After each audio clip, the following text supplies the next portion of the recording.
Hegde fertility అమ్మ అనే పిలుపుకు శ్రీకారం చుట్టండి. పొందండి ఉచిత మొదటి కన్సల్టేషన్, మొదటి స్కాన్. సంప్రదించండి 8880747474.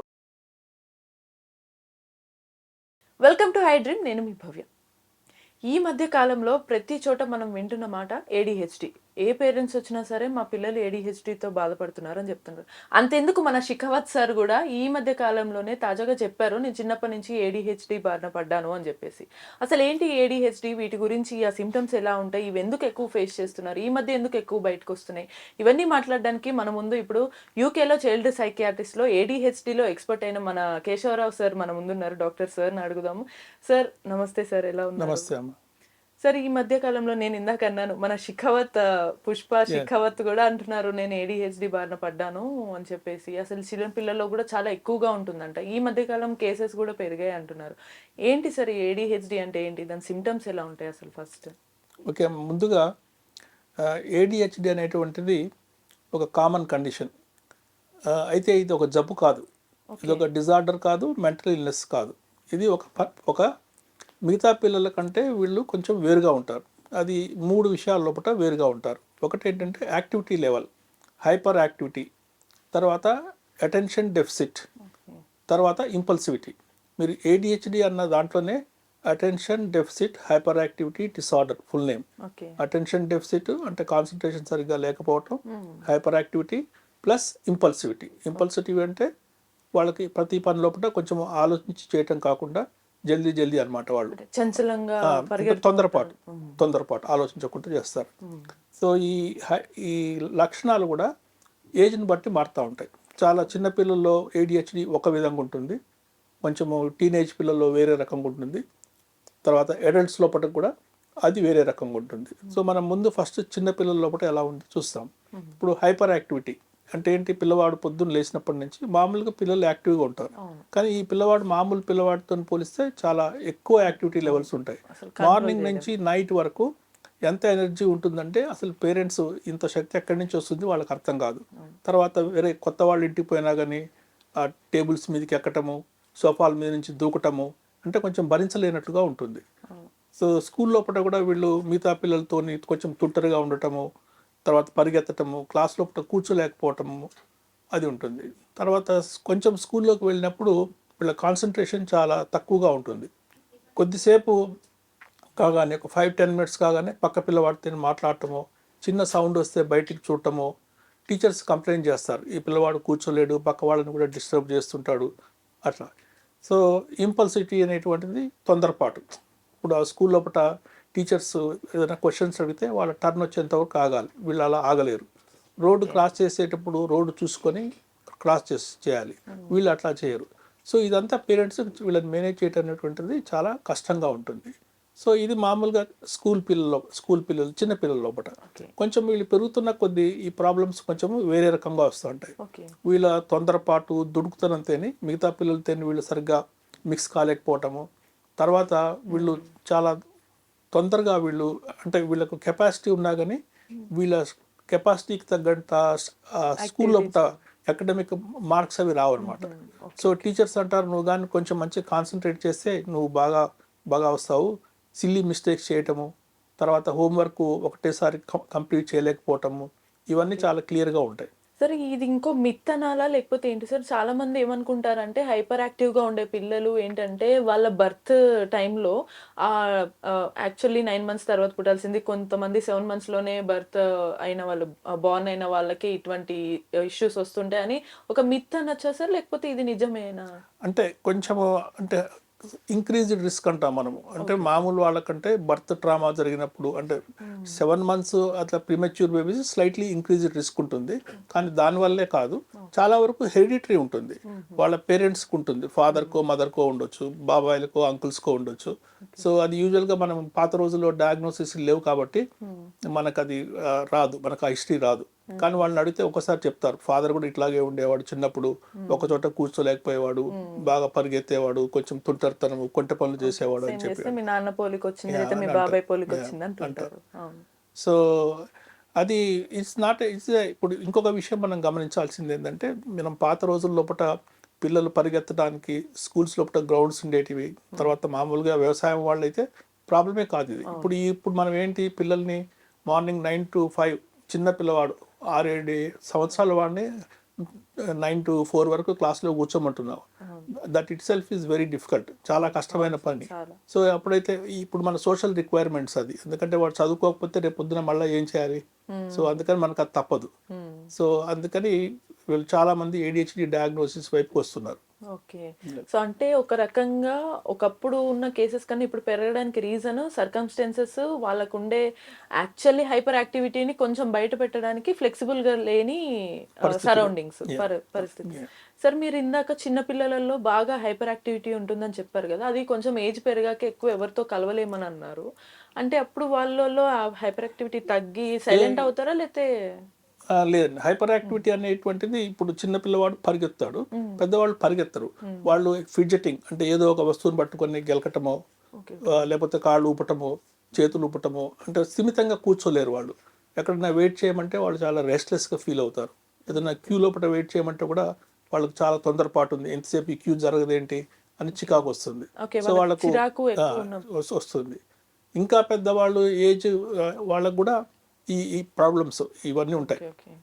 ప్లస్ వాళ్ళు టైంకి పని చేయకపోవటం, లాస్ట్ మినిట్ వరకు వెయిట్ చేయటం, అదంతా అడల్ట్ ADHD వస్తుంది. ఓకే సార్, కొంతమంది టైంకి పనిచేయడం అంటారు. ఈ హైపర్ యాక్టివిటీ ఉన్న వాళ్ళు ఎవరన్నా నాకు ఈ టైంకి అయిపోవాలి, ఖచ్చితంగా కావాలి, దానికి 1 minute అటు ఇటు అయినా సరే చాలా తొందరగా కంగారు పడుతుంటారు, వీళ్ళు ఈ కేటగిరీకే వస్తుంటారు? లేదండి, యూజువల్గా అట్లా టైం పంక్చువాలిటీ చాలా ఉందంటే వాళ్ళకు ఇంక వేరే కండిషన్ ఉంది, అబ్సెసివ్ కంపల్సివ్ పర్సనాలిటీ అని. వాళ్ళకి అన్ని యాక్యురేట్గా అట్లాగే ఉండాలి, అట్లాంటి పర్సనాలిటీ ఉండొచ్చు. వీళ్ళకి యూజువల్గా ఉండదు పట్టింపులు అసలు. వీళ్ళు చాలా ఇర్రెగ్యులర్, డిసార్గనైజ్డ్గా ఉంటారు. ఆర్గనైజేషన్ కూడా వీళ్ళకి తక్కువ. ఓకే, అంటే మొత్తానికి ఎక్కువ యాక్టివ్గా ఉంటారు, బట్ స్టిల్ ఎక్కువ యాక్టివిటీ ఉంటుంది కానీ ఇట్ ఈస్ నాట్ ఫోకస్డ్. ఆ ఎనర్జీ లెవెల్స్ అన్ని ఉట్టిగా అటు ఇటు పోతాయి. సో ప్రాపర్గా ఛానలైజ్ కావాలి. ఓకే, సో మరి వీళ్ళు ప్రాపర్గా ఛానలైజ్ అవుతూ వాళ్ళ ఎనర్జీ లెవెల్స్ని కరెక్ట్ వేలో యూస్ చేయాలంటే వాళ్ళు ఎటువంటి జాగ్రత్తలు తీసుకుంటే బెటర్ సార్? అంటే వీటికి ఏమన్నా క్యూర్ చేసే ప్రికాషన్స్ కానీ ఏమన్నా ఉంటాయి? అంటే మనం ఫస్ట్ చిల్డ్రన్ గురించి మాట్లాడుకుందాము. ఇప్పుడు చిల్డ్రన్ ఏంటంటే యూజువల్గా మాకు 8-9 years అప్పుడు స్కూల్ లోపల కంప్లైంట్స్తో వస్తారు. ఏంటంటే ఈ చైల్డ్ స్కూల్లో టీచర్స్ కంప్లైంట్ చేస్తారు, disturbing other children, not able to sit, కూర్చోలేకపోతున్నారని చెప్పి. అప్పుడు వాళ్ళు అసెస్మెంట్ చేస్తాం. అసెస్మెంట్ చేసినప్పుడు పేరెంట్స్కి ఒక క్వశ్చనర్ ఇస్తాం. అంటే ఈ హైపర్ యాక్టివిటీ, తర్వాత ఇంపల్సివిటీ, తర్వాత కాన్సన్ట్రేషన్ ప్రాబ్లమ్స్, వీటికి సంబంధించినవి ఒక 20 questions అట్లా ఉంటాయి. ఆ క్వశ్చనర్ ఇస్తాం, దాని రేటింగ్ స్కేల్ అంటాం. టీచర్కి కూడా ఇస్తాం, ఎందుకంటే ఇది ADHD లక్షణాలు కేవలం ఇంట్లో ఉంటే సరిపోదు, అది బయట కూడా ఉండాలి, స్కూల్ లోపల కానీ ఇంకో చోట కానీ ఉండాలి. సో స్కూల్ టీచర్స్ రిపోర్ట్ కూడా చూస్తాం, అక్కడ కూడా ఈ ప్రాబ్లమ్స్ ఉన్నట్లయితే ఇవన్నీ కలిపి ఒక డయాగ్నోసిస్, ADHD అని ఒక డయాగ్నోసిస్ వస్తే అప్పుడు ఆ డయాగ్నోసిస్ ఇస్తాం. ఇచ్చిన తర్వాత పేరెంట్స్కు ఆప్షన్స్ ఉంటాయి. అంటే ఫస్ట్ మనము బిహేవియరల్ మేనేజ్మెంట్ చేస్తాం. అంటే ఈ పిల్లవాడు సపోజ్ స్కూల్ పోయే పిల్లవాడు, ఈ పిల్లవాడిని స్కూల్లో ముందు కూర్చోబెట్టడము, తర్వాత పక్కమటి కొంచెం క్వైట్గా ఉండే పిల్లల్ని కూర్చోబెట్టడము, తర్వాత మధ్యలో టీచర్ ఈ పిల్లవాడి మీద ఫోకస్ చేసి మధ్యలో పిలవటము. సో ఈ విధమైన పద్ధతుల వల్ల మేనేజ్ కాగలిగితే మనం మెడికల్ ట్రీట్మెంట్కి వెళ్ళము. సో అయినా కానీ కొంతమంది పిల్లలకి చాలా ఎక్కువగా ఉన్నప్పుడు వాళ్ళు కంట్రోల్ కారు, అట్లాంటప్పుడు వాళ్ళకు మెడికల్ ట్రీట్మెంట్ ఆప్షన్స్ ఉంటాయి.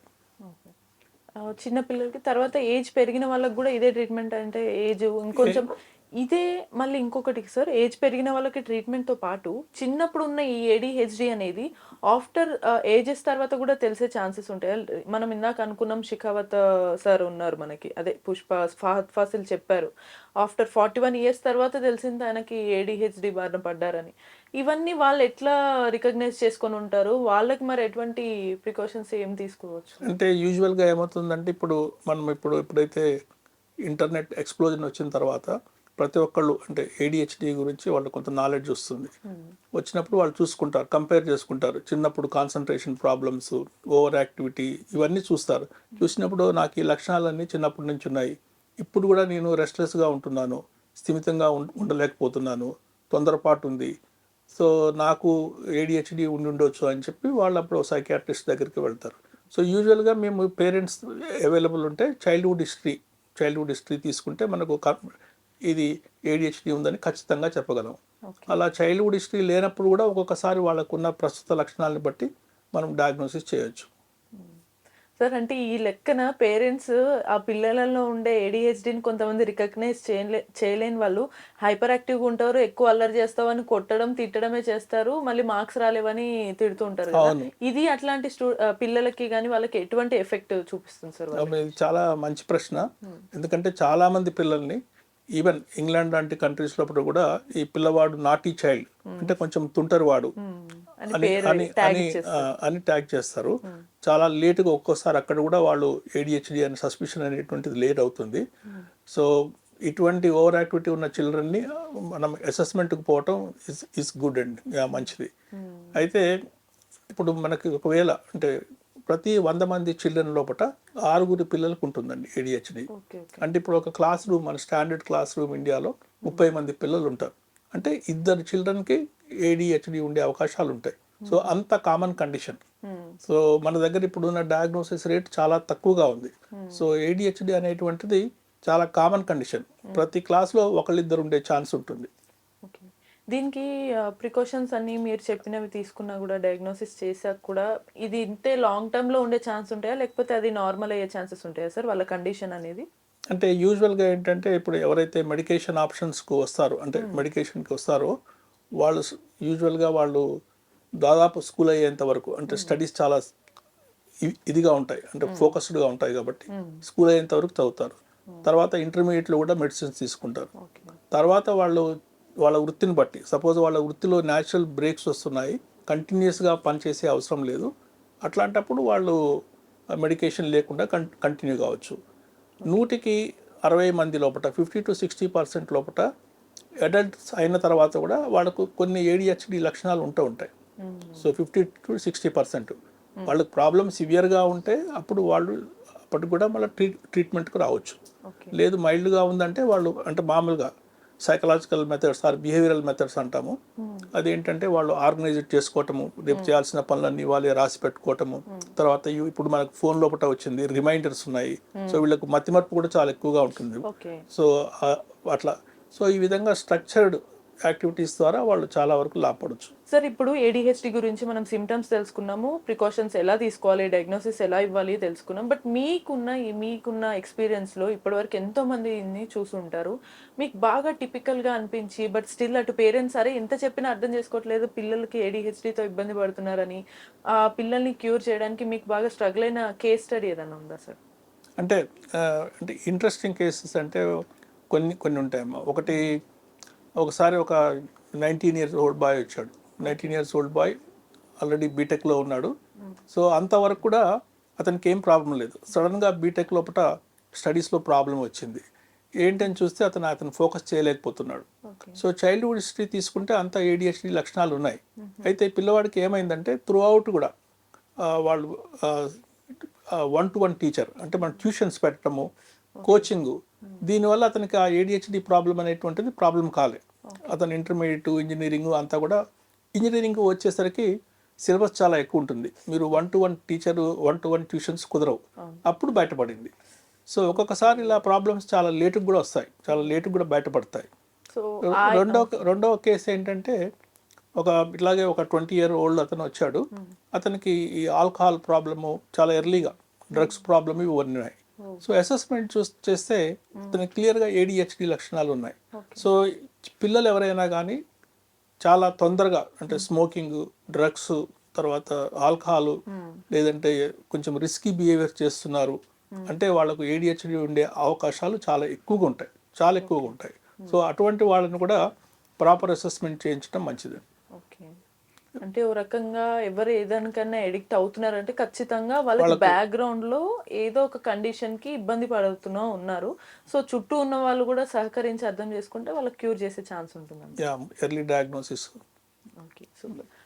చూసారు కదా. సో ఇప్పుడు మన ఫాసిల్ అదే మన షికావత్ సార్ ఎందుకు ఏడిహెచ్డి బయట నాకు ఉంది అని ఎలా చెప్పారో ఇప్పుడు మీకు అర్థమై ఉంటుంది కదా. సో మనలో ఉన్న సిమ్టమ్స్ మనం కూడా కొన్నిసార్లు రికగ్నైజ్ చేసుకోవచ్చు పెద్ద అయిన తర్వాత. బట్ చిన్నపిల్లల్లో రికగ్నైజ్ చేయాల్సింది టీచర్స్ కావచ్చు, పేరెంట్స్ కావచ్చు. మీ చుట్టూ ఉన్న వాళ్ళల్లో ఎవరన్నా సరే కొంచెం కరెక్ట్గా ప్రాపర్గా లేరు అని అంటే వాళ్ళు కరెక్ట్ కాదని కాదు, వాళ్ళల్లో ఏదో సంథింగ్ ఒక కండిషన్ సరిగ్గా లేదని. సో దాన్ని మనం కరెక్ట్ చేస్తే ఇవన్నీ కూడా సెట్ అయ్యే ఛాన్సెస్ ఉంటాయని కూడా మనకు డాక్టర్ చెప్తున్నారు. సో ఇది ఇవాల్టి టాపిక్. మరిన్ని టాపిక్స్తో మళ్ళీ కలుద్దాం.